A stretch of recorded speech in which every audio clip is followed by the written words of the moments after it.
सोचो ज़रा, जब आप 19-20 साल के होते हो तो सोसाइटी आपसे क्या एक्सपेक्ट करती है? Degree, job, safe life. लेकिन इंडिया में दो ऐसे लड़के थे जिन्होंने इस सिस्टम को फॉलो नहीं किया बल्कि सिस्टम ही तोड़ दिया। और सिर्फ 2 साल के अंदर उन्होंने अपने स्टार्टअप को 8,000 प्लस करोड़ वैल्यूएशन की यूनिकॉर्न बना दिया। इस कंपनी का नाम है जेप्टो। और आज की ये स्टोरी सक्सेस की नहीं है, ये स्टोरी है स्पीड, एक्सक्यूशन और ऑब्सेशन की। जेप्टो का फाउंडर है आदित्य पालीचा और कैवल्य वोहरा। दोनों का बैकग्राउंड नॉर्मल था। दोनों बचपन से कोडिंग और टेक में इंटरेस्टेड। स्कूल के टाइम से स्टार्टअप और प्रोडक्ट बनाना स्टार्ट। इंडिया के टॉप स्टूडेंट्स में से थे। दोनों को एडमिशन मिलता है स्टैनफोर्ड यूनिवर्सिटी यूएसए से, दुनिया की टॉप यूनिवर्सिटीज में से एक। यहाँ तक ही आना 90% लोगों का सपना होता है। लेकिन यही से स्टोरी ट्विस्ट लेती है। कोविड के टाइम में जब दुनिया बंद थी, इंडिया में एक चीज बहुत क्लियर थी, ग्लोसरी सबसे इनिशियल चीज है। लोग ऑनलाइन तो ऑर्डर कर रहे थे, लेकिन प्रॉब्लम ये थी delivery late, slots full, planning करनी पड़ती थी, इमरजेंसी में यूजलेस। तब आदित्य और कैवल्य ने एक सिंपल सवाल पूछा, अगर पिज्जा 10 मिनट में आ सकता है तो ग्लोसरी क्यों नहीं? ये सवाल ही जेप्टो का फाउंडेशन बना। स्टैनफोर्ड छोड़ना कोई फैशन स्टेटमेंट नहीं था, रिस्क बहुत बड़ा था, फेलियर का चांस रियल था, इंडिया में कंपटीशन ऑलरेडी थे। लेकिन उन्होंने ये समझा, परफेक्ट प्लान का वेट करने से अच्छा है फास्ट एक्सपेरिमेंट करो। और 2021 में दोनों ने स्टैनफोर्ड ड्रॉप आउट किया, इंडिया आकर फुल टाइम जेप्टो का काम शुरू किया। बहुत लोग नहीं जानते कि जेप्टो से पहले उनका एक और एक स्टार्टअप था, उसका नाम था किराना कार्ट। किराना कार्ट ग्लोसरी डिलीवरी का ही एक आइडिया था, speed slow,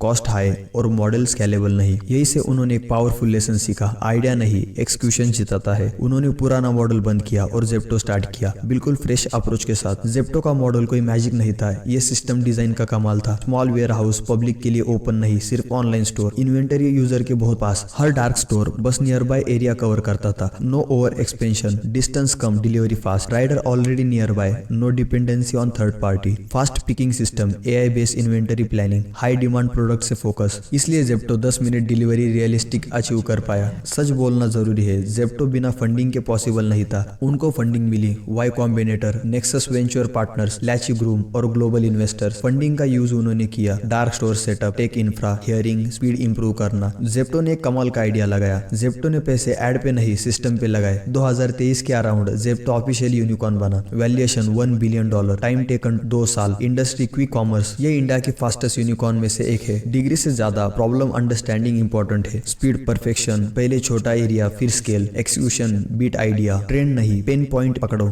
Zepto $1 billion company है, लेकिन कल ये सिर्फ एक क्वेश्चन था, ग्लोसरी फास्ट क्यों नहीं आ सकती? अगर आप भी सोच रहे हो कि बैकग्राउंड स्ट्रांग नहीं है, पैसा नहीं है, डिग्री परफेक्ट नहीं, तो याद रखना जेप्टो भी क्वेश्चन से स्टार्ट हुआ था, एक्सक्यूज से नहीं। सोचो, समझो और एक्शन लो। अगर आपको ये रियल स्टोरी पसंद आई हो तो वीडियो लाइक करो, चैनल को सब्सक्राइब करो और कमेंट में लिखो अगला वीडियो किस स्टार्टअप के बेस पे चाहिए।